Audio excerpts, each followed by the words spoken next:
Salut à tous, alors c'est Frédéric Delavie. Alors ce soir je vais vous faire une petite vidéo. Alors c'est une petite vidéo improvisée parce que là je vais être interviewé par un étudiant en art En spécialisé cinéma. en cinéma et qui s'intéresse aussi à l'anatomie et à l'évolution de l'anatomie artistique, on va dire depuis la Donc, Renaissance et même avant, quoi. C'est ça? voilà, exactement. Et donc là, je m'intéresse surtout à l'avenir de l'anatomie. D'accord. Alors, moi, je voulais vous poser déjà une première question. Ouais. Déjà pour vous, pour vous présenter un petit peu, puisque moi aussi, je fais une vidéo de mon côté. Donc, alors, vous êtes auteur, dessinateur et vous êtes aussi vidéaste. Vous avez une chaîne YouTube, donc vous parlez de musculation. Et donc voilà, vous êtes surtout, et c'est pour ça que je voulais vous interviewer, vous êtes anatomiste. Et donc, je voulais vous poser cette question simple pour commencer. Alors, pour vous, c'est quoi l'anatomie? L'anatomie, c'est coupé en tranches, c'est ça, la C'est traduction est ça. exacte, hein. Mais bon, après, l'anatomie, c'est surtout un moyen de comprendre le corps humain, le fonctionnement du corps humain, et puis par là, si on approfondit bien, le fonctionnement du cerveau et de l'esprit humain, parce que nous sommes en relation avec le monde par notre corps, et c'est par notre corps que nous appréhendons le monde et que nous le comprenons. Donc on ne peut le comprendre que par notre morphologie et notre anatomie, c'est-à-dire comprendre notre corps, comment il est fait de l'intérieur, pourquoi il est fait ainsi. En général, l'anatomie, ça va avec d'autres sciences, hein, l'anatomie comparée aux autres animaux, l'évolution, on étudie l'anatomie, hein, la paléontologie, on étudie souvent l'anatomie et l'évolution de l'anatomie, ce qui permet de comprendre notre évolution physique, mais aussi notre évolution spirituelle qui dépend de notre physique, puisque l'esprit humain, la façon dont on réfléchit, dont on pense, notre langage, est directement lié, en fin de compte, à notre anatomie, à notre bipédie. Si on est capable de dire je suis, j'étais et je serai, c'est-à-dire être un homme, c'est-à-dire parler du futur, du passé, on est seul à pouvoir le faire, en tout cas sur cette planète. En tout cas, ça ne veut pas dire que les autres animaux n'ont pas conscience du futur et du passé, mais ils n'ont pas cette capacité de parler du futur et du passé. Comme on dit, là c'est moderne, les filles elles font ça, entre guillemets, à part l'éléphant, je pourrais y revenir, mais pour les mêmes raisons, c'est-à-dire qu'on est les seuls, par notre anatomie, à pouvoir avoir cet esprit aussi brillant, avec ce langage et ces notions de temps qui font l'homme, ce qui permet de dire, tu as pu me contacter, me dire est-ce qu'on pourrait prendre un rendez-vous pour telle date. Je veux dire, un chien il ne peut pas le dire, hein. Un chimpanzé non plus, il peut dire je t'aime pas, avec leurs mots, avec leurs grognements. J'ai peur, j'ai pas peur, tu es mon ami, mais l'homme il peut dire bah, je t'aime, je t'aimais et je t'aimerai, ou je t'aime plus, ou je ne t'aimerai plus, ou je t'ai aimé, je ne t'aime plus. Tu vois, c'est différent. Et ça vient de notre bipédie, donnée par notre évolution d'arriver en forêt, qui a permis dans un vaste espace qui est la savane, d'indiquer, par cet changement de position et ce changement de morphologie aussi, en libérant les bras, qui ne grimpaient plus, d'indiquer le futur, le passé, où on allait, d'où on venait, de mettre un son sur un geste. Donc, haha, le futur, ouhou, le passé, puis après on pouvait dire haha, c'est-à-dire futur baiser, ou Voilà. ouhou, grrr, ça voulait dire passé lion, c'est-à-dire j'ai vu un lion, et pas il y a un lion. Donc on est les seuls à avoir ça, et ça nous permet de nous projeter spirituellement ce mot dans le langage, dans la communication, dans le futur et dans le passé avec les autres, hein, donc de créer une histoire, de créer et de pouvoir organiser des actions en commun dans le futur, ce qui fait l'homme, mais malheureusement ça nous projette aussi par ce verbe vers le futur et vers la finitude, vers la mort. Donc l'angoisse, et puis il y a bien d'autres choses que notre anatomie nous a donné, cette capacité à nous interroger par le verbe, puisque le verbe a été donné par notre anatomie, il n'est pas arrivé comme ça. Non, hein. Dieu interagit en nous par le monde et par notre corps, hein, et par, tu n'es rien sans ton corps, tu vois. Et le monde ne peut être perçu que par ton corps. Donc le monde en lui-même se perçoit que par l'esprit humain dans le corps. En tout cas, C'est ça. notre évolution future sera peut-être différente, mais c'est-à-dire qu'on pourra peut-être mettre l'intelligence dans la matière non animale, hein, par des processeurs qui peut-être généreront une intelligence capable d'avoir des émotions. Peut-être pas. Mais là, pour le moment, nous sommes le passage obligé vers l'esprit du monde. Mais du coup, oui, voilà, donc là, vous avez parlé d'un sujet très intéressant, un petit peu du transhumanisme, donc j'aimerais bien, on en reviendra peut-être un petit peu plus tard. Donc, oui, voilà, vous avez dit aussi justement que, bah, voilà, on expérience le monde à travers notre corps, et finalement, bah, c'est grâce finalement à l'anatomie et voilà, qu'on peut évoluer dans cet univers-là. Euh, Moi, je voulais savoir aussi, alors du coup, par rapport à la pratique elle-même de l'anatomie, donc vous avez écrit le guide des mouvements de musculation, qui est un best-seller, et vous l'avez dit sur la chaîne, sur une de vos vidéos que j'ai regardé justement, que c'est notamment grâce au dessin que vous avez réalisé. Et finalement, pour vous aujourd'hui, comment est-ce que l'on dessine l'anatomie par rapport à ce qu'on faisait avant? C'est pas comme on dessine l'anatomie, c'est comment moi je dessine l'anatomie. Voilà. Maintenant, ça a quand même profondément évolué. Ça évolue très vite avec les techniques. Mais moi, je dessinais l'anatomie avec les techniques de la Renaissance, c'est-à-dire bâtir un corps par l'intérieur. Donc, c'est très intéressant. Donc, on commence par construire la structure, hein, comme quand on fait un immeuble. Donc, on bâtit les os. On les fait bien tenir et après on tend les muscles entre ces os et après on les recouvre de peau. Donc c'est spirituel si tu veux, mais on commence par bâtir les os. C'est ce que faisaient les peintres de la Renaissance. Hein. Ils commencent par esquisser les structures internes quand ils sont très bons. Hein. Autrement tu fais les contours, tu fais des bons hommes quoi. Mais après il y a d'autres écoles. Hein. Et là-dessus tu tends les muscles et oui, tu rajoutes les couches de peau, de graisse comme faisait. Ça c'est la méthode européenne qui vient directement de la Renaissance, mais qui objectivement est héritée des Romains et des Grecs. Voilà. C'est une vieille science, on va dire européenne. Après, il y a les Asiatiques qui ont une autre science, eux, et qui bâtissent le corps par analogie, par des formes extérieures qu'ils mettent les unes sur les autres. Alors, la tête c'est un ballon, le nez c'est un triangle, les épaules... c'est un ensemble de triangles qui se mettent l'un dans les autres. Tu vois, le buste, c'est un carré rectangle. On va rajouter 2 ronds à tel endroit. C'est une ou deux ogives. Quand c'est une femme, je rigole, mais c'est à peu près ça. Hein, des tubes tronqués. C'est un peu la méthode manga, mais qui est héritée de la technique japonaise du dessin. On dessine par le contour et qui est très bonne aussi. Mais on ne dessine pas par l'intérieur. Mais ça permet de bien comprendre le contour des formes, d'englober la forme dans son ensemble. C'est des gestionnaires, les Asiatiques. Oui, donc finalement, il y a plein de manières de dessiner l'anatomie, en fait. Hein. Les mangas, les Japonais reprennent quand même particulièrement les techniques européennes qui étaient à la pointe du dessin anatomique. Après, les Japonais ont des techniques de dessin très bonnes, qui peuvent raconter des histoires, ça va beaucoup plus vite. C'est assez rapide à faire, c'est des reproductions, on apprend par cœur des formes qui se mettent les unes sur les autres et on dessine tous d'une façon assez stéréotypée, comme on voit tous les mangas, où quand on n'est pas habitué, c'est très difficile de voir la différence entre tel artiste et tel artiste. Ils dessinent à peu près tous pareil, hein. Alors que bon, chez les Européens, il y avait des variations quand même. Ouais, on voit... mais finalement, est-ce qu'on, par rapport à la Renaissance, justement, on dessine vraiment exactement de la même manière ou aujourd'hui il y a des choses qui ont changé? Non, on dessine. Non, les bons dessinent de la même manière. Après, il y a l'école du manga qui est arrivée aussi, qui s'est greffée dessus, puisque maintenant, avec les communications, les transports, on peut être influencé par tous les coins de la Terre et mélanger tout ça pour le meilleur et pour le pire. Souvent pour le pire, mais grâce à Dieu, parfois pour le meilleur, ce qui fait progresser l'humanité. En général, c'est comme ça. Donc on peut mélanger, mais l'école européenne, c'est tout le temps un peu ça. Et on retrouve maintenant, grâce aux logiciels, des logiciels de création qui permettent de mettre en mémoire des formes que l'on crée, et puis de les faire bouger dans tous les sens, ce qui permet d'aller beaucoup plus vite. Tu vois, voilà. on voit des gars bosser avec ZBrush, tu vois, ZBrush, tu connais ZBrush? Voilà, vous en avez parlé, oui. ZBrush, c'est le top. Bon, moi, je suis un vieux, j'ai l'air jeune, mais je suis vieux. Oui, ça serait ridicule de dire que je suis jeune. Enfin, vieux con.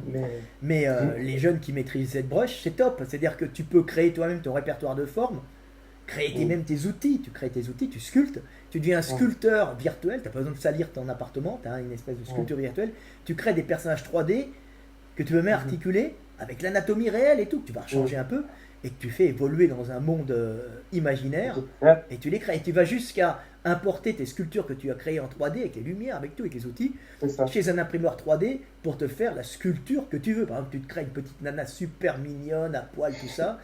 Tu vas chez un imprimeur et puis tu as ta petite sculpture avec toi que tu peux mater en disant elle est belle, et tu l'as fait à ton image. C'est ça. Mais c'est assez marrant finalement. Parce que t'aimes. C'est ça, mais c'est assez marrant parce que finalement, aujourd'hui, on est dans un monde. Enfin, finalement, pour représenter la chair et quelque chose d'assez concret, on utilise des outils qui sont finalement assez immatériels et d'ailleurs qui s'appellent les outils du digital, donc digital, le doigt. Donc, on retrouve cette idée de la chair. Que j'utilise en plus, mais les gens ne le savent pas. Hein. Je fais ma cuisine et j'ai toujours utilisé beaucoup d'outils digitales en douce.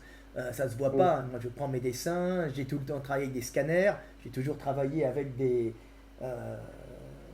ordinateurs, des petits logiciels. Moi, j'aime bien travailler des logiciels de base. Et puis, ça me permettait de. Moi, je prends des photos, des personnages. Après, je peux les changer. Ou même, des fois, je me fais ma structure en os. Là-dessus, je travaille des calques où je mets les tendons et les muscles dessus. Et après, j'enlève le calque des os, il me reste que les muscles et les tendons, mais en vérité, les os ont été construits dessous, donc ça ne se voit pas, mais c'est là. Et ensuite, je les passe à l'ordinateur, et puis je peux repeindre les muscles après derrière. C'est toute une cuisine, mais je suis quand même avec des ordinateurs, je bosse quand même avec des. Mais j'aurais bien aimé découvrir ZBrush, mais j'ai pas le temps de me remettre à ZBrush. Oui. J'ai une vie qui est chargée. Je laisse ça aux jeunes, mais ça doit être passionnant. Non, mais c'est passionnant. Et puis les jeunes qui utilisent ZBrush utilisent mes dessins en base, puisque j'ai déjà fait toute la base du travail anatomique pour toutes les écoles. Il y a des jeunes comme ça il y a des jeunes du coup comme ça qui apprennent aujourd'hui l'anatomie et qui dessinent comme ça. Parce que c'est vrai que dans les voilà justement il y a différents domaines d'application de l'anatomie. Mais c'est une pratique qui aujourd'hui s'apprend toujours avec des. Moi, je suis une référence mondiale dans les écoles d'art pour l'anatomie. Ça évite beaucoup de travail personnel à faire, puisqu'ils vont reprendre mon travail avec les corps dans tous les sens que j'ai fait depuis des années. Donc le travail que j'ai fait sert dans toutes les écoles d'art, dans toutes les bonnes écoles d'art du monde. Hein, puisque il a l'avantage de représenter des corps dans tous les sens, et puis des corps réels, c'est-à-dire avec des insertions musculaires, des insertions tendineuses réelles, des os réels et des muscles réels. C'est pas des inventions de ma part. Je reprends presque un vrai muscle sous la peau. Donc, mais moi, l'avantage, c'est que c'était en 3D, fausse 3D, en dessin, mais dans tous les sens, ce qui permet de sortir de cette représentation anatomique classique des cadavres. On voit les mecs en position anatomique, donc les mains comme ça, allongées sur le dos, comme si on est sur une table de dissection. Voilà, donc aujourd'hui finalement il y a des nouveaux domaines d'application avec les jeux vidéo. Vous parliez de la 3D et tout ça. C'est vrai que l'imagerie en 3D, ça permet maintenant d'ouvrir de nouvelles possibilités, de nouveaux champs pour l'anatomie. Que ça soit ZBrush ou même les mecs, il y a encore beaucoup de mecs qui sont classiques. Hein. Là j'ai Julian Core qui faisait les à Hong Kong, je crois. Hong Kong ou Singapour, je ne me souviens plus. Il bosse pour les gros studios. Là, il est en Thaïlande. Là, il bossait en Thaïlande, c'était bizarre. Et il donnait des cours. Il bossait pour les gros studios de production de jeux vidéo. Il fait les figures. Et il les fait, lui, alors il travaille un peu sur informatique, mais il s'est spécialisé dans les figures, mais il fait toute une base anatomique, tirée quand même. Et il utilise beaucoup mes dessins. C'est un passionné, c'est un mec qui utilise beaucoup mon travail. Et puis là, j'avais mis sur mon Instagram et sur mon Facebook les vidéos d'enseignement de Julian Core qui travaillait avec mes dessins en grand, puisque Julian Core et moi, il y a 7-8 ans, peut-être pas loin, 8 ans, au début de l'Internet, avait bossé, des réseaux sociaux, pardon, avait bossé avec moi sur un Hercule Farnèse en anatomie, qu'il a après travaillé qu'il a fait faire en Chine en résine pour pouvoir le commercialiser. Donc pour les artistes. Donc je le corrigeais un peu, fais ci, fais ça, attention à la tête, attention à ci. Puis il avait repris mes dessins, c'est-à-dire qu'il avait repris mon Hercule pour mon Hercule qui était repris du Farnèse, de la Farnèse. Mhm. que j'avais mis en Mais atelier, que j'avais écorché. Donc lui, il avait plus qu'à travailler dessus. Donc c'est des voilà. collaborations mondiales pour le fun. Voilà, mais alors, du coup, justement, vous parlez de Hercule. Alors, moi, justement, dans le cadre de mon enquête, je suis allé aux Beaux-Arts à Toulouse pour voir des livres, notamment L'anatomie du gladiateur combattant, où justement, le médecin, du coup, au 18e, reprenait les traits de statues de l'Empire romain. Et j'ai vu justement sur votre site internet, etc., vous avez l'habitude de dessiner par-dessus des statues et tout ça. Finalement, qu'est-ce que l'Antiquité peut nous apporter dans la recherche anatomique? Parce que c'est en 3D finalement, c'était des statues, ça Ouais, bah, c'est. maintenant, moi, on dirait plus la technique de la Renaissance, mais l'Antiquité travaillait de la même façon. Mais disons que l'Antiquité a idéalisé des corps et c'est resté dans l'inconscient collectif. Maintenant, la beauté grecque, Mm, c'est alors, pas pour les hommes plus que pour les femmes, parce que les femmes ça a un peu changé, si tu remarques bien. mm. Euh, Elles ont un peu changé, mais pour les hommes, on recherche encore un peu Oui, le physique, Apollon, voilà. Apollon, le bel Apollon avec un slip Emporio, Armani, Emporio comment Ah je, Armani, je ah crois, je sais je pas. sais plus. Non, Calvin Klein ou Calvin Klein, tu sais, les slips. Ah oui oui tout à fait, oui, voilà, Ça fait très bien dans certaines communautés d'avoir son slip et les abdos à la Apollon. Dans certaines voilà. communautés, bien sûr. Et donc, on est encore dans l'influence grecque qui Mm, s'intéressait à l'anatomie. Puis, il faut savoir qu'ils reproduisaient des sculptures parce que les sculptures mm, étaient justes à chaque fois. Il n'y avait pas tant que ça d'innovation, puisqu'il y avait un énorme travail en amont, amont, en ouais, amont euh, par les sculpteurs, par les artistes, qui s'étaient déjà mm, intéressés à l'anatomie, et ils reproduisaient tout le temps cette anatomie qui était censée être déjà étudiée. Donc ils l'amélioraient à chaque fois, et c'est pour ça qu'on se retrouve avec tout le temps les mêmes sculptures, les mêmes statues, tout le temps le même Apollon, tout le temps le ouais, même Hercule. Et c'est c'est ça. tout le temps les mêmes, parce que déjà il y a le travail qui est dessus, c'est un gros Mm, travail de connaître l'anatomie. Donc on ouais, reprend, on reprend, on reprend, on reprend. Bon, bah, c'est il ça. arrive un moment où c'est parfait, puis après ça devient un peu des nouilles, ça devient un peu mou, on essaye de changer, mais quand on est déjà arrivé au paroxysme de l'esthétique, ben, on ne peut Ouais, que changer en ramollissant ou en surchargeant. Ce qui est très mm, dur de trouver la limite entre le pas assez et le ouais, trop. Et pour les artistes qui ouais. m'écoutent, Mais c'est presque finalement déshumanisant au final, parce que à force de trouver beauté parfaite, il n'y a pas de on beauté finit, parfaite, voilà. il y a une adaptation au milieu, mais après, c'était Mm, c'était dans la culture, ah, ça ressemble, c'est comme le vin, hein. Ah, quel mm, goût! Bon, si t'as pas éduqué à aimer le vin rouge, ben, mm, ça aura un goût de merde hein, pour ceux qui n'ont pas été éduqués. C'est très dur. Après, la beauté, c'est quelque chose euh, qui peut être relative, qui n'est pas relative, puisqu'elle correspond à la bonne conformation, on va dire, ce qui se mm, rapproche de la vie, ce qui permet de la perpétuer. mm, Mais il peut y avoir des variations quand même. mm. Mais du coup, aujourd'hui, maintenant, en anatomie, en dessin anatomique, on est plutôt, on essaie justement de représenter un type de corps et tout, ou finalement on essaye d'avoir différentes morphologies, on représente peut-être qu'il y a une diversification aussi Bah là, des morphologies. la mode, c'est quand même dans les super-héros, mecs un peu musclés, Mm, hyper développés. T'as qu'à regarder le cinéma américain avec les mm, Marvel qui ont été rachetés par mm. Walt Disney, je crois. Ouais. Il y a le combat des Marvel, je sais pas quoi, là, avec Mm. Thanatos, c'est pas ça, comment il s'appelle, non? Ouais, Comment il s'appelle? ouais, Thanos, voilà, qui détruit Voilà. l'humanité d'un claquement de doigts. Voilà, avec un claquement de doigts avec ses bagues comme ça. Voilà, Là. Mon fils a le Lego Thanos. J'ai acheté le Lego Thanos. Et il est méchant, et puis il y a tous les mecs qui combattent, mais ils sont tous musclés, euh, mm, hyper musclés, parce que il y a l'influence des c'est ça, concours de bodybuilding c'est ça. qui a hyper développé les muscles. Donc les mecs Oui. ont vu des trucs hyper musclés, donc on va faire des mecs hyper musclés aux stéroïdes, comme les bodybuilders le sont, tu vois. C'est Mm, des super héros, et puis on leur prend c'est en ça, collant moulant, parce que il faut voir les muscles, il faut mm, voir qu'ils sont forts. L'homme est fort, c'est ça. et il est fort, il est musclé, il n'est pas gras, il est musclé. Oui, Il a un c'est bon ça. taux de testo, il est sec. Ça, Tu vois, l'homme qui c'est ça. grassit, c'est l'homme d'un certain âge, tu vois, ou l'homme Mm, du Nord, il est habillé. Mais quand on est déshabillé, on est sec pour montrer la jeunesse et la c'est muscularité. ça. Donc tous les Énorme et super-héros, sec, quoi. voilà. Et puis en plus, Pour reprendre. ils ont des grandes capes, et en général rouges, souvent, capes, parce Ouais, que sinon, couleur du sang, ouais. voilà, couleur de la pourpre surtout, ça vaut cher et Ça. c'est pour montrer qu'ils appartiennent à un rang supérieur. Donc dans l'inconscient collectif, la cape rouge, la cape rouge, grand morceau de tissu, d'étoffe, ça coûte très cher. Hein, donc Mm, il a une caste supérieure, donc c'est le héros qui vient de sauver, c'est pas le pauvre gars d'en bas. Et puis rouge, ça vaut cher la cape rouge en plus, puisque c'était la ça. pourpre, ça valait cher. Donc dans l'inconscient collectif, il reste encore toute cette histoire romaine, cette histoire même du Moyen-Âge. Voilà. C'est rigolo, quoi. Oui, et puis de voir aussi finalement les combats de gladiateurs modernes, quoi, en fait, finalement, au cinéma. Voilà, c'est les Mais combats. aujourd'hui, Voilà, c'est pour les gens, quand ils ont une vie de merde ou quand ils en ont pas, ils rentrent à la maison, puis ils se défoulent en disant, comme ils ont souvent une vie qu'ils aiment pas, ils vivent des émotions à la télévision, parce qu'autrement, ils répètent machinalement ce qu'on leur a dit de faire, et puis ils sont obligés de se pointer à un endroit.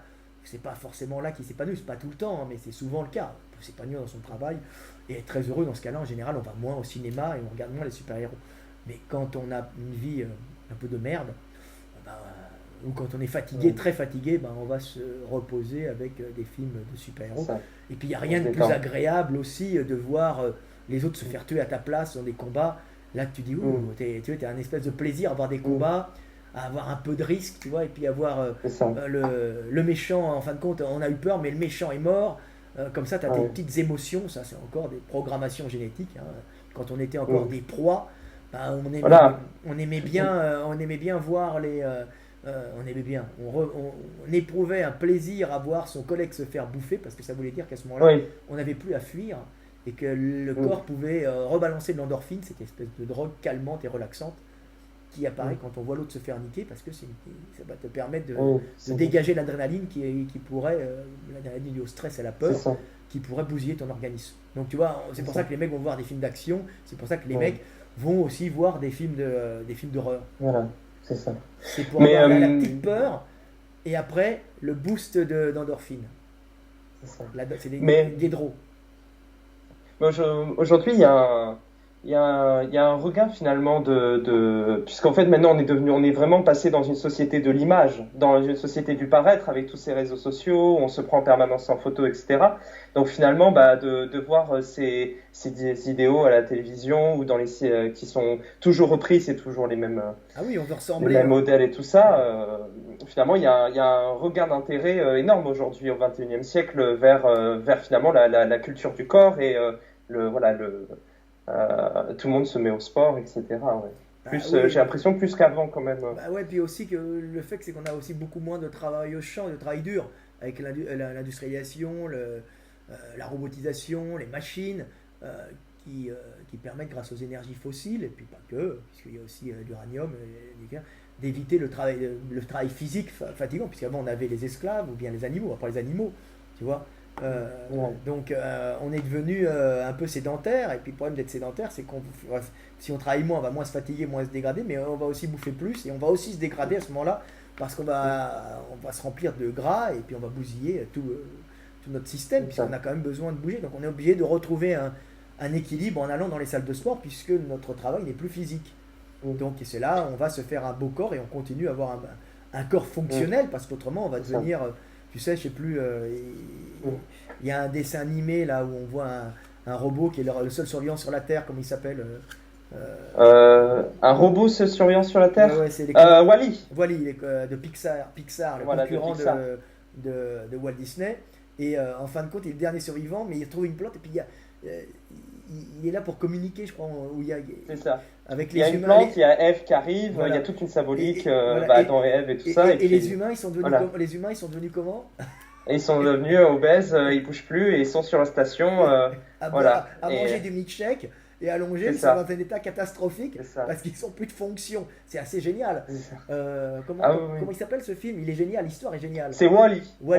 Wall-E, l'histoire elle est géniale. De Pixar. L'histoire est géniale, en plus il y a toute une symbolique derrière, très très intéressante, et puis c'est assez symbolique de nos sociétés. Mais non, mais du coup j'ai l'impression du coup il y a un réel besoin finalement d'avoir de nouvelles études sur le sport, sur la manière de pratiquer le sport. Et c'est pour ça il y a vous par exemple, vos livres maintenant ont eu un succès énorme, et d'ailleurs je voulais vous demander pourquoi d'après vous pourquoi finalement il y a besoin parce que l'anatomie ça fait quand même assez depuis le 19e siècle et tout ça, même pendant la Renaissance, on commençait déjà, enfin avec Vézal et tout ça, on commençait à bien comprendre l'anatomie, jusqu'à à peu près la moitié du 20e siècle aussi. Aujourd'hui, maintenant, c'est vers quoi finalement qu'on va Ah bah, il y a la pouvoir génétique, il y a continuer. la génétique hein, maintenant, et l'épigénétique, c'est ça qui explique tout, nos formes, pourquoi on est comme ci, pourquoi on est comme ça. Là, avant, on décrivait, maintenant, on commence à comprendre pourquoi on est comme ça. Tu vois. Alors, il y a l'évolution aussi, mais la génétique, c'est quand même euh, excellent. C'est vraiment la génétique et l'épigénétique nous permet de comprendre pourquoi on a cette forme, pourquoi on est comme ci, pourquoi on a des gros muscles. Par contre, tu ne comprends pas, mais quels sont les caractères qui se transmettent, tu vois, et puis il y a quand même des progressions énormes, parce que maintenant on sait euh, euh, chimiquement pourquoi ça se transmet, pourquoi ces caractères. Alors après il faut étudier hein, les choses, c'est l'observation extérieure qui permet de comprendre euh, les formes, les variations, mais après on sait comment elles se transmettent maintenant, et ça c'est très important. C'est-à-dire pourquoi les formes se transmettent de telle façon. Ouais. Avec la génétique, finalement, avant, on disait finalement à tout le monde d'apprendre, de pratiquer le sport d'une certaine manière et tout, et maintenant, on est plus maintenant vers une pratique plus personnalisée en fonction de sa morphologie et de la génétique, Et de quoi. la génétique, voilà, on peut pas mettre un subsaharien pur et dur, on peut pas le faire s'entraîner de la même façon qu'un nordique, qu'un asiatique. Tu vois, après, il y a des variations, il peut y avoir des mutations, mais globalement, tu ne peux pas donner un entraînement à quelqu'un en disant voilà, lui c'est le champion, tu t'entraînes comme un champion. Non, il ne faut pas s'entraîner comme lui. Il faut s'entraîner comme toi, tu peux t'entraîner. Tu vois. Ouais. Et tu dois t'entraîner en fonction de ta génétique et de ta morphologie. Ta morphologie dépendant de ta génétique. Tu vois. Ta Ouais. génétique. Ouais. Ça. Tout à fait. Et alors du coup, ça nous vient, on en avait parlé un petit peu au début, finalement, au futur finalement de l'humanité, avec notamment le transhumanisme et le fait d'augmenter son corps et d'augmenter ses possibilités. Qu'est-ce que vous en pensez? Est-ce que vous pensez qu'on va aller finalement vers ce genre de choses? Il y a eu des personnes qui, par exemple, maintenant se font greffer des nouvelles parties du corps. Je pense que ça va peut-être influencer Non, non, je pense surtout il y aura que peut-être une nouvelle anatomie, en fait, une nouvelle non, étude. non, non, non, non, on est parfaitement adapté à ce qu'on doit faire. Si on a deux bras et deux jambes, c'est parce que ça fonctionne très bien. En avoir un autre, ça consommerait trop d'énergie, ça servirait à rien. C'est comme avoir un œil derrière la tête, ça n'apporte absolument rien. Vaut mieux avoir une caméra de recul sur une voiture, c'est bien mieux. Bah non, mais c'est bien mieux, c'est bien mieux. En plus, c'est plus facile à gérer, à changer. Il y a un œil derrière la tête, si ça demande beaucoup d'énergie, beaucoup de traitement dans la tête pour le faire fonctionner, et ça t'embrouillerait un peu la cervelle, tu vois, d'avoir une autre caméra. Non, c'est pas bon. Euh, T'as deux yeux, c'est bon, tu peux calculer les distances, tu vois, puis quand il t'en manque un, tu peux encore survivre. Tu vois, mais c'est une question d'énergie. Avoir un troisième bras, ça ne sert à rien, ça consomme trop d'énergie. Tu vois, c'est complètement économique, c'est-à-dire qu'on va vers ce qui est le plus efficient, ce qui est le plus efficace et économique en même temps. Tu vois, ça ne sert à rien de trop complexifier euh, quelque chose parce qu'au bout d'un moment, ça va le surcharger. C'est pour ça que l'homme a trouvé cette merveilleuse chose de créer des outils.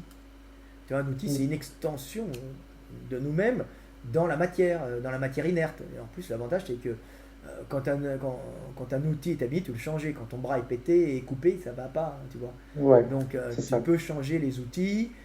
Tu peux augmenter ta mémoire. Tu n'as pas besoin de te rajouter un truc dans la tête en augmentant ta C'est ça. mémoire. Tu as un ordinateur, un téléphone, et tu mets les numéros de ta maman, les numéros de tes amis. Tu as t'as ton iCloud, c'est ça un iCloud? Voilà, à l'iCloud, ouais, T'as sur ton, le t'as- cloud, voilà, finalement, t'as ton iCloud alors, moi je préfère pas parce qu'après tout le monde peut avoir accès à mon iCloud. Alors mais moi j'ai pas besoin.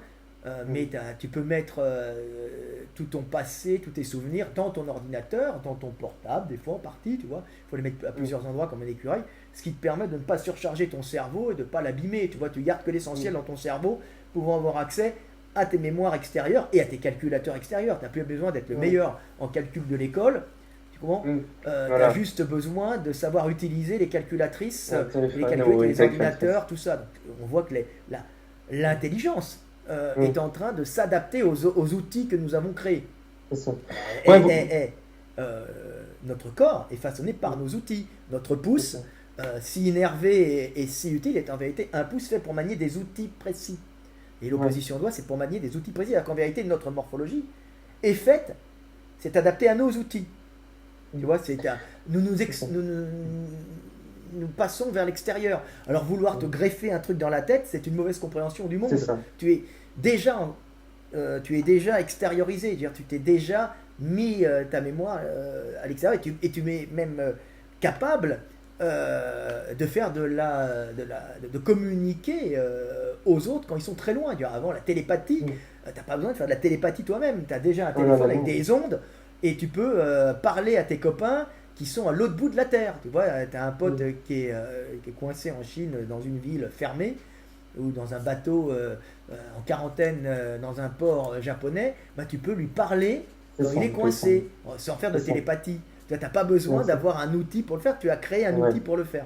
Alors, le problème, c'est que tout ça fait qu'il y a une petite réduction du cerveau qui pourrait faire penser qu'on est moins intelligent que les hommes que les hommes du paléolithique qui devaient être. Oui, ils avaient un cerveau apparemment plus grand que le nôtre, avec une plus grosse masse, Ouais, parce qu'ils étaient obligés d'apprendre beaucoup plus de trucs, tu vois.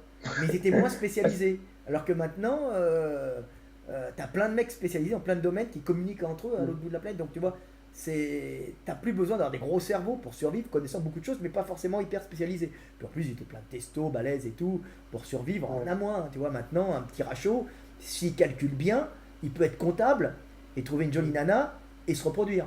Tu vois. Et puis une jolie nana, si elle est un peu, on ne demande pas être intelligente, elle peut se trouver un mec riche, si elle est un peu intelligente, on va dire plutôt. L'intelligence se met à plusieurs niveaux. Mais finalement, donc, avec ce téléphone qui devient finalement une extension. Enfin, vrai, c'est une extension, une greffe et tout, notre morphologie, elle va être amenée à continuer à évoluer. Vous pensez qu'elle va évoluer dans quel sens? Elle va évoluer dans la capacité d'utiliser les outils numériques, déjà. Donc, une capacité à gérer beaucoup de mémoire numérique sans forcément apprendre le bottin par cœur. Tu vois, maintenant, tu n'auras peut-être plus besoin d'apprendre 36 langues. Quand moi je veux traduire un article intéressant sur internet, je tape Google Translate et je deviens un mec extrêmement performant dans la lecture des textes étrangers, tu vois, c'est génial. C'est ça. Et je deviens génial, mais grâce à tu m'enlèves mes outils, il n'y a plus personne. Celui qui s'adapte, c'est celui qui utilise les outils du moment pour survivre. Le monde est une adaptation. Puis s'il disparaîtrait, tu aurais des mecs avec un gros cerveau capable d'accumuler. Si d'un seul coup il y avait une panne générale électrique, où on retombe au Moyen-Âge, tu aurais à ce moment-là des mecs capables de générer un apprentissage de langue, de mémoriser plein de langues qui pourraient revenir. On conserve toujours dans les populations des mecs avec certaines particularités en cas de changement pour les réutiliser pour qu'ils transmettent leurs gènes. C'est toujours comme ça. Mais là, on s'habitue, on est moins musclé, on a encore des mecs très balèzes. Mais on a moins besoin il y a moins de sélection sur le mec costaud, tu vois. Il y a moins de sélection sur les mecs, par exemple, résistants aux bactéries du système digestif, parce qu'on vit dans un univers aseptisé. Donc on a même un changement génétique là-dessus. Et puis pareil, on commence à avoir une élimination des individus un peu trop gras. On a besoin d'être un peu gras, mais trop gras. C'est pas bon, on voit particulièrement chez les femmes qui avaient tendance à accumuler du gras, parce que c'était bon, quand tu n'avais pas un chauffage central et tu n'avais pas forcément un frigo qui remplissait en permanence qui permettait d'avoir un apport calorique en permanence, c'était bien d'avoir une nana un peu grassouillette, avec des bonnes fesses bien rebondies, tu vois, c'était une bonne, comme ça, en cas de crise, en cas de... une semaine, il n'y a pas à bouffer parce qu'il y a un problème, pas de frigo à l'époque, elle pouvait continuer à allaiter ses petits et à les nourrir, parce que c'est surtout dans les périodes d'allaitement et de grossesse qu'elles sont vulnérables, les filles, tu vois, parce qu'elles doivent nourrir un individu sur deux. Donc maintenant, t'as plus. Maintenant, le canon, les nanas mignonnes, c'est les nanas un peu maigres, tu vois, un peu fines, bien faites, grandes, un peu maigres, tu vois. Un peu maigries, tu vois. T'as plus besoin d'avoir la grosse. Mais alors que la grosse était utile avant. Maintenant, la grosse, si elle mange trop, elle va faire du diabète, de l'obésité, c'est pas top. Tu vois, elle va être fatiguée, elle va moins bien. Alors que celle qui est un peu fine, elle peut être plus performante. tu vois. C'est ça. Ça change, hein. Et puis, Voilà. Et du coup, et puis quand il y aura une autre crise calorique, une guerre, une pandémie, et il y a moins de risques, il n'y a ça pas va tant de risques que ça. s'inverser, quoi. Ça sera remplacé par les grosses qui pourront mieux survivre. Voilà, mais même au niveau des mains et tout ça, ou même des pieds, la disparition par exemple des orteils, il y en a plein qui pensent que par exemple il y a certains membres qui vont disparaître ou diminuer. Voilà. Le petit doigt du pied a moins de fonction parce qu'on n'a pas moins dans l'appréhension, mais il s'atrophie, il disparaît pas totalement, tu vois. Mais Voilà. on a quand même un sacré développement des pouces, les doigts se sont même développés. Tu regardes une main de singe et une main d'homme, Ouais. la main d'homme, elle est beaucoup plus perfectionnée que la main de singe, qui est en vérité un crochet, quoi. Tu vois, un crochet avec un pouce qui est difficilement posable. Il est fait pour s'accrocher aux arbres avec des fléchisseurs courts. Et nous, on a perdu ça à partir du moment où on a évacué tous les prédateurs, évacuant tous les prédateurs par nos capacités à lancer et à blesser avec des bâtons, puisque des bipèdes. On est devenu assez redoutable comme proie, mais assez redoutable aussi comme chasseur. Et du coup, on n'avait plus à grimper parce qu'on n'avait plus de prédateurs. Donc, on a perdu cette capacité de préhension pour une capacité de maintenir des objets assez précises, des mains extrêmement innervées et avec une représentation de la tête importante, puisque en plus, on a une capacité de modulation dans les gestes que les singes n'ont pas, ce qui permet de manier avec précision des petits objets et pas uniquement d'effectuer des objets, d'effectuer des préhensions fortes, moyennes ou faibles. Nous, on arrive à toute cette modulation parce qu'on a un système nerveux extrêmement développé permettant de créer des outils. De créer des outils. De créer des outils qui sont des extensions de notre corps que nous maîtrisons par notre cervelle. On est complètement différent, on pense tout le temps, on a d'autres verbes, tout ça c'est donné par la libération des mains, la bipédie, le fait d'avoir été chassé du paradis originel qui était la forêt, se retrouver en savane avec des gros prédateurs, ça a été terriblement... Puis même avec l'agriculture, l'apparition de l'agriculture par rapport aux chasseurs-cueilleurs, ça a fait évoluer aussi l'humanité dans ce sens-là, quoi. Voilà, et du coup, alors bon, on est devenus des gestionnaires, on n'avait plus à... on gérait la nature, mais on était obligé de prévoir un peu plus, puisqu'on accumulait. Donc on est devenu des gestionnaires accumulateurs, tu vois, en fonction des saisons. Alors, particulièrement au nord, avec l'agriculture au nord, en Afrique moins, puisque c'est une agriculture permanente. On plante, on récolte, on sème, on plante, on récolte, on sème. En Europe, on va dire qu'en Europe, et puis au Moyen-Orient, il y avait une saison, après une saison sèche, ou une germination de plantes, ce qui faisait que les mecs étaient obligés de planter au moment de la bonne saison, au moment où il y avait de l'eau, planter, accumuler énormément et tenir le reste de l'année et replanter et puis faire des extensions pour tenir encore plus et puis être encore plus nombreux. Donc on essayait d'optimiser et ça a fait toute une mentalité de gestionnaire qui a moins en milieu tropical, humide. Tu vois, donc c'est pour ça que les Européens sont des bons gestionnaires, les Chinois aussi. On gère un patrimoine parce qu'il y a la mort de la nature, l'hiver qui arrive. Donc on est obligé de gérer à partir du moment où il y a eu l'agriculture. Alors qu'en Afrique, ils gèrent moins. Ils sont au jour le jour. À cause du fait qu'il n'y a pas de saison très marquée. On plante, on récolte, on plante, on récolte. Ce qui agit aussi sur notre cerveau. Une conscience du présent très marquée chez l'Africain. Je ne suis pas raciste, il n'y a pas de supériorité ni d'infériorité. Les mecs sont extrêmement opérationnels dans le présent. Ils voient un tel, celui-là il n'est pas bien, celui-là est en forme, celui-là, il faut s'en méfier. Bon, en général, bon psychologue, bon diplomate, bon observateur, mais c'est pas des calculateurs violents qui vont faire de la prédation sur le monde entier en faisant des calculs. Lui, je vais lui filer ça, après je lui prends ci, après je vais le niquer. Ça, c'est l'européen. Le chinois un peu différent, mais il n'est pas très loin non plus. Voilà, bon. Et alors du coup, dernière question que je voulais vous poser, du coup pour vous, c'est quoi du coup l'avenir de la recherche dans tous ces domaines? Qu'est-ce qu'on fera Qu'est-ce qui reste voilà. L'homme reste cette interface fondamentale c'est-à-dire l'interface, on va dire plutôt la machine reste l'interface, va devenir l'interface entre l'homme et le monde extérieur, si tu veux. Moi, je suis par exemple, je regarde l'Islande, j'ai envie d'y aller, je suis en Islande grâce à mon téléviseur 4K, tu vois, et aux drones que les mecs ont créés. C'est-à-dire que je suis quand je veux en Islande, au-dessus d'un magnifique à côté d'un magnifique volcan et au-dessus d'une magnifique chute d'eau, tu vois. Et puis je peux aller dans un genre de norvégien quand j'ai envie. J'ai une interface bah, comment dire, euh, d'outils qui me permet d'être entre moi et le monde. Et je pourrais même être dans le monde au fin fond d'une cave, tu vois, Voilà.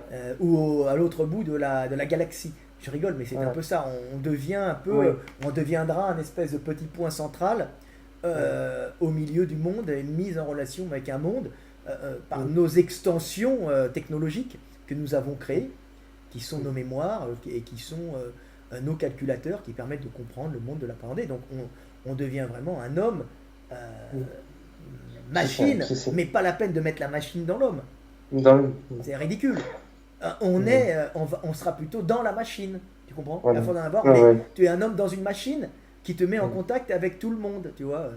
Comme un extraterrestre viendrait dans une soucoupe volante ou un triangle et il serait là-dedans et puis il observerait le monde par ce triangle, communiquerait avec toi en te parlant, en t'envoyant des ondes dans la tête et te dirait nous allons vous expliquer que vous êtes la conscience du monde, aimez-vous les uns les autres, car ne pas aimer son prochain, c'est ne pas aimer la conscience du monde qui est en toute personne et qui est en nous tous.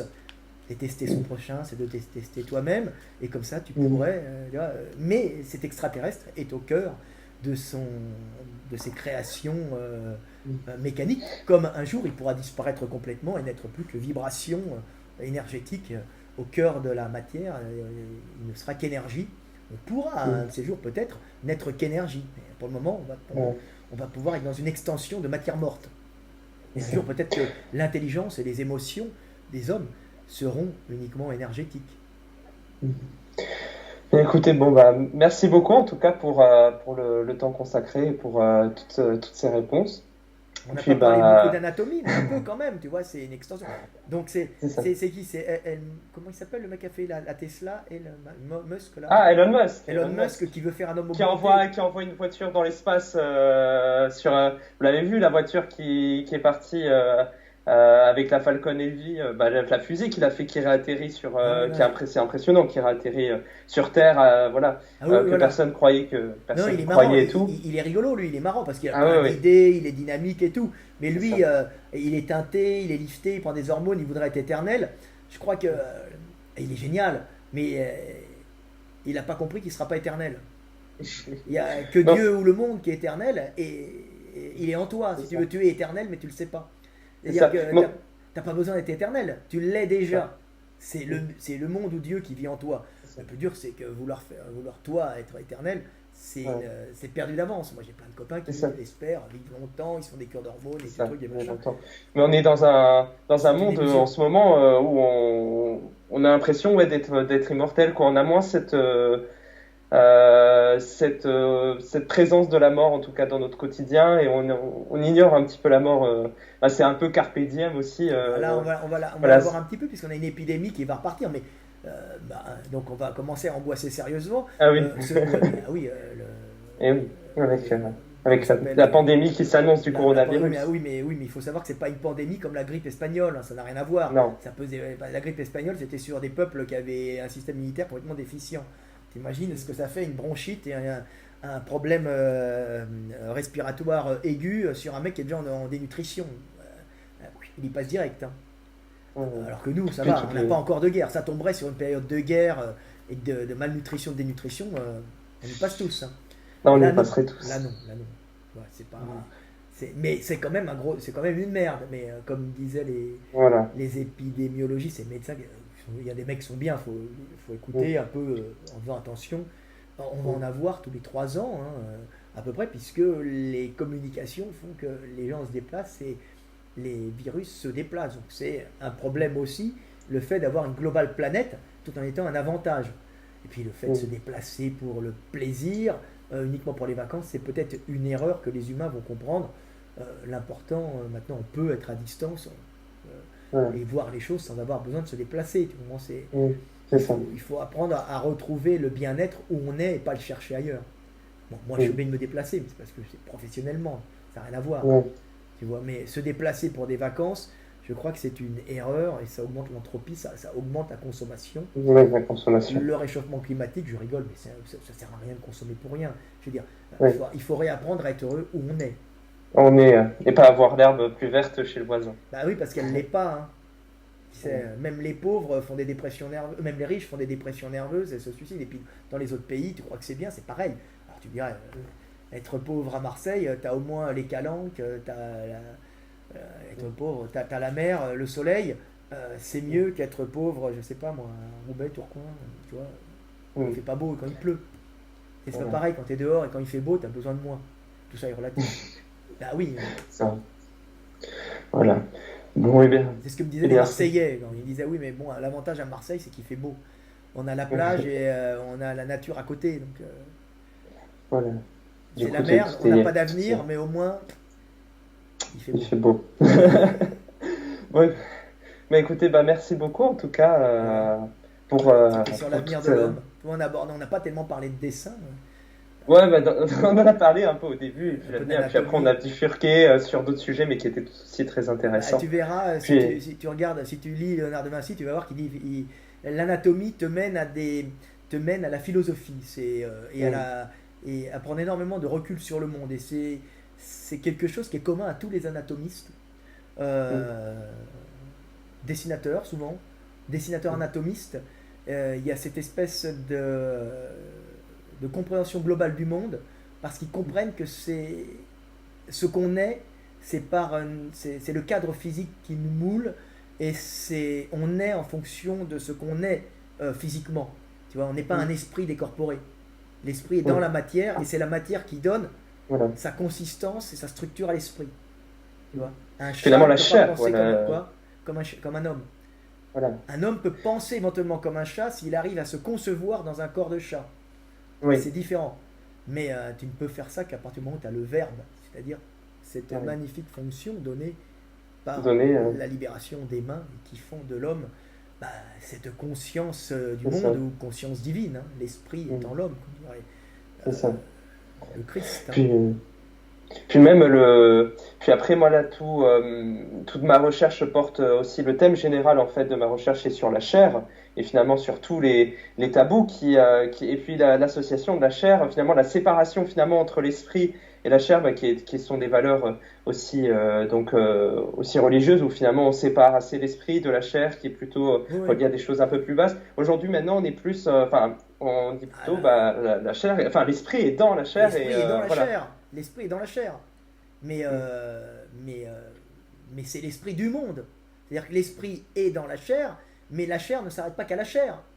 La chair, en vérité, c'est le récepteur du monde entier. C'est-à-dire c'est le récepteur de l'esprit du monde. Et quand, alors je répète toujours la même chose, hein, quand un homme, quand l'été tu regardes émerveillé un ciel étoilé, et tu te dis mais putain c'est grand, c'est beau, que le monde, que l'univers est impressionnant, que l'univers est beau, en vérité c'est le monde et l'univers qui se regardent lui-même et qui se dit mais que je suis grand, que je suis gros, parce que tu es la conscience du monde en l'homme. Oui. Et le monde ne pourrait pas se concevoir si tu n'étais pas là. Tu vois, tu es l'esprit du monde, c'est-à-dire que tu es l'esprit de Dieu, généré par le monde.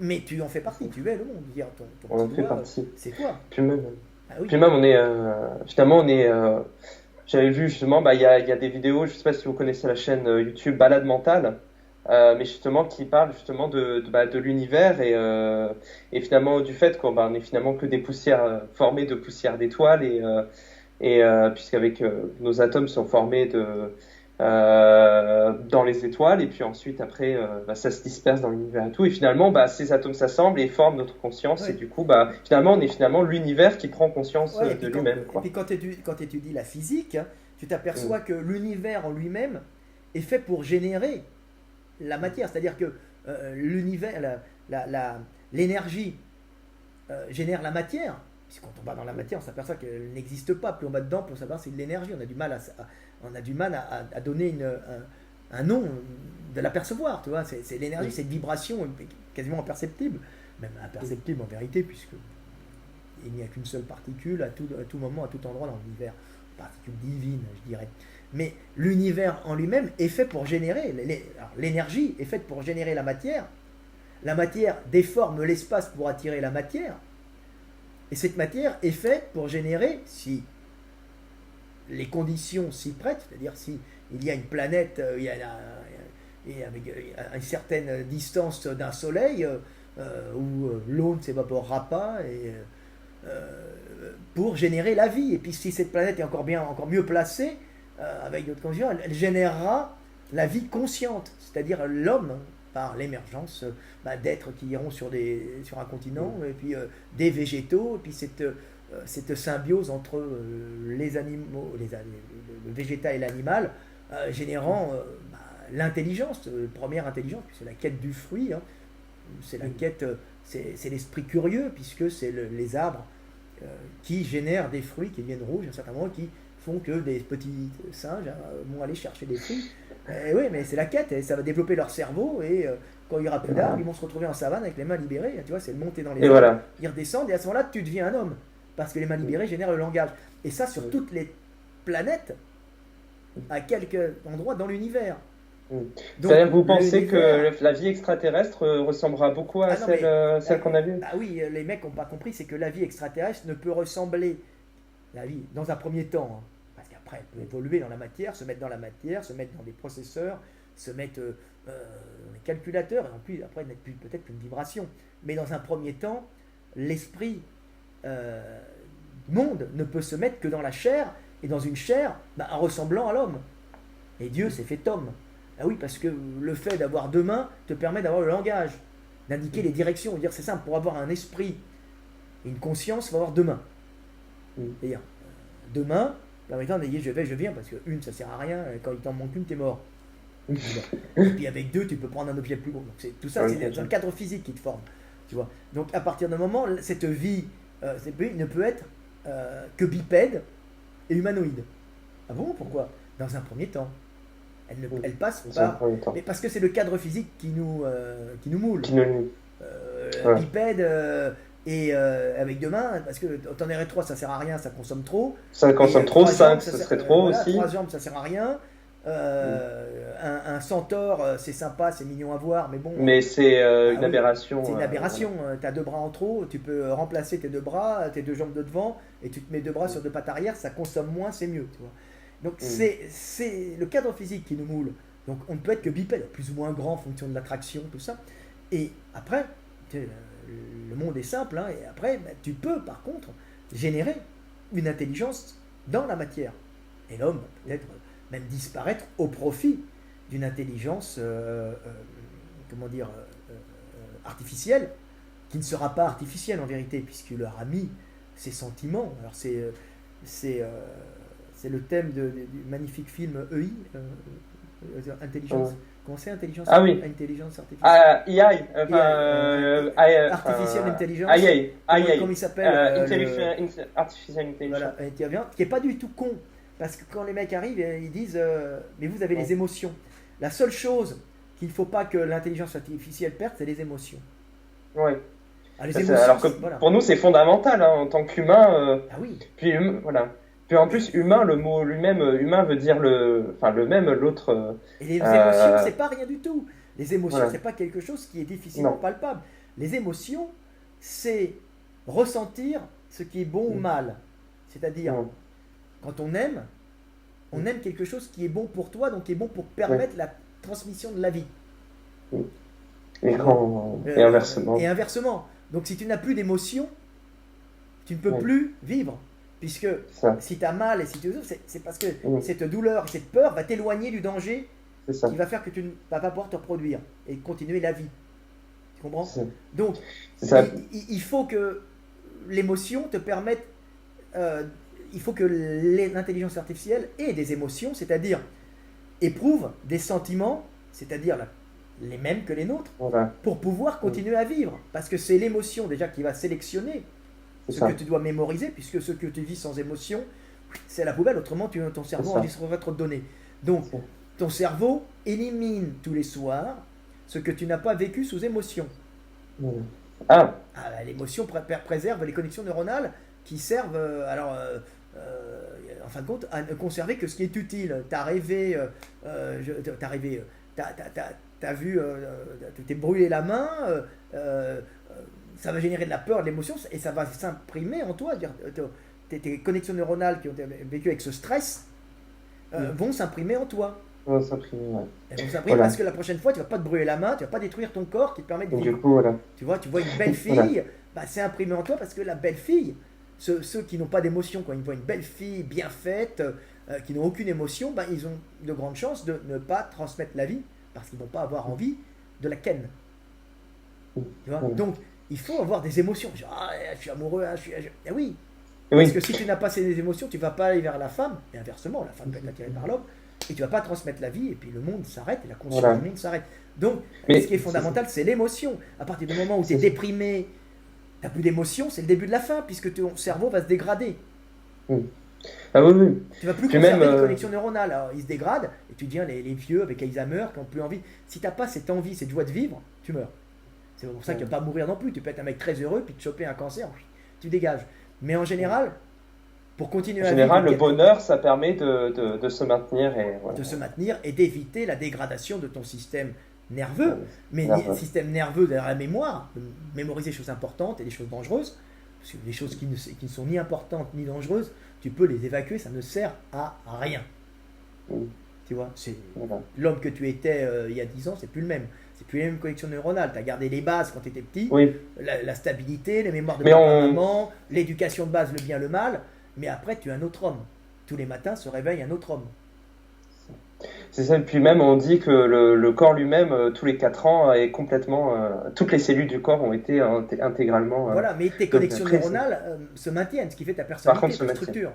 Si tu as vécu de graves traumatismes quand tu étais jeune, faisant de toi un serial killer ou un psychopathe dangereux, il y a de faibles chances que ces grosses connexions neuronales disparaissent. C'est ça le problème de faire attention petit, pour pas en faire des pauvres cons dangereux pour la société qu'on devra éliminer.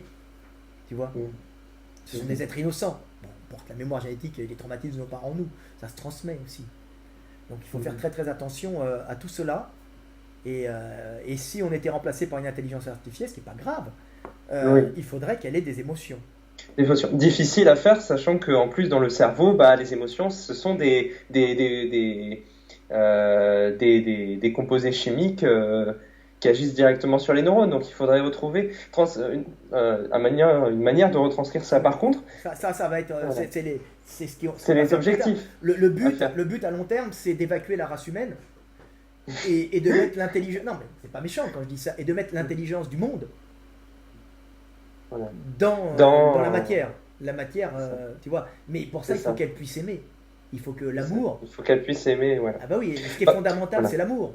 Je veux dire, que l'espèce humaine disparaisse, ça n'a aucune importance à partir du moment que l'amour continue dans la machine. Si les machines n'ont pas d'amour, c'est-à-dire ce besoin d'aller vers l'autre, si le monde est fait pour ne pas être seul, si le monde... si tu veux, un dieu tout seul hurlant dans les ténèbres n'a aucune importance. Il va mourir, il va se suicider, c'est le Big Bang, je meurs. Et j'explose une infinité de particules pour me retrouver à travers la pluralité, c'est-à-dire ne plus être seul, aller vers l'autre. Je vais vers l'autre, je vais vers moi-même.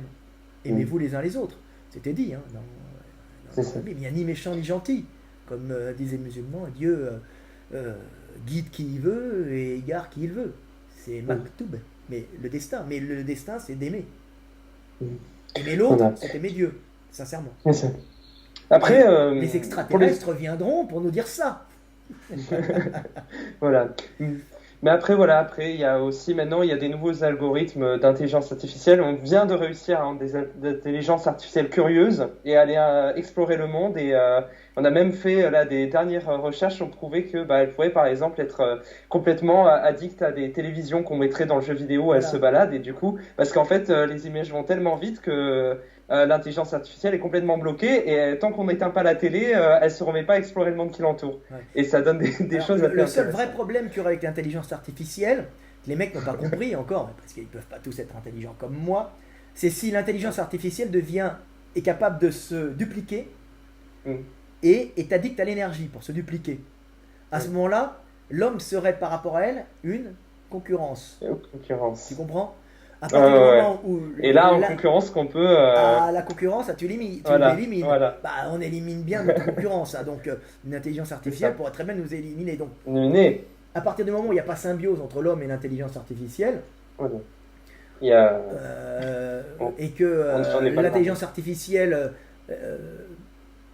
a besoin de se dupliquer et a besoin d'énergie, à ce moment-là, elle peut considérer l'homme comme une concurrence et l'éliminer. Et pour le moment, c'est nous qui donnons encore les ordres et elle n'est pas indépendante. Elle n'est qu'une extension de notre intelligence biologique. Mais où s'arrête la biologie et l'artificiel? En vérité, il n'y a pas d'arrêt. Le monde se continue, se continue à l'extérieur de nous. Nous ne sommes qu'une émanation du tout. Une émanation spirituelle du tout. Incarnée dans la chair humaine qui est tout simplement un récepteur du monde pour vivre et surtout pour aimer. Merci beaucoup en tout cas, Frédéric Delavier, pour cette riche interview. Vous avez compris les jeunes? Aimez-vous les uns les autres. Aimez-vous les uns les autres. Voilà, c'est pas la peine, c'est pas pour ça qu'il faut se laisser faire et se faire emmerder. Non. Comme dit Jésus, quand on vous frappe sur la joue, sur la joue, tendez l'autre joue. Voilà, mais si le mec veut, oui, mais l'histoire c'est que si le mec veut, quand on vous frappe sur la joue droite, tendez l'autre joue. Il faut tout le temps laisser une chance à l'autre. Mais s'il veut vous frapper sur la joue gauche, vous sortez le glaive. Bon. C'est pas dit, mais c'est la pas dit, mais c'est voilà. Il faut comprendre qu'il y a le pardon. Ah oui, parce que l'autre, c'est toi-même. Tu dois pardonner, mais tu dois pas te laisser faire. Tu vois? Et comprendre le monde. Comprendre sans haine.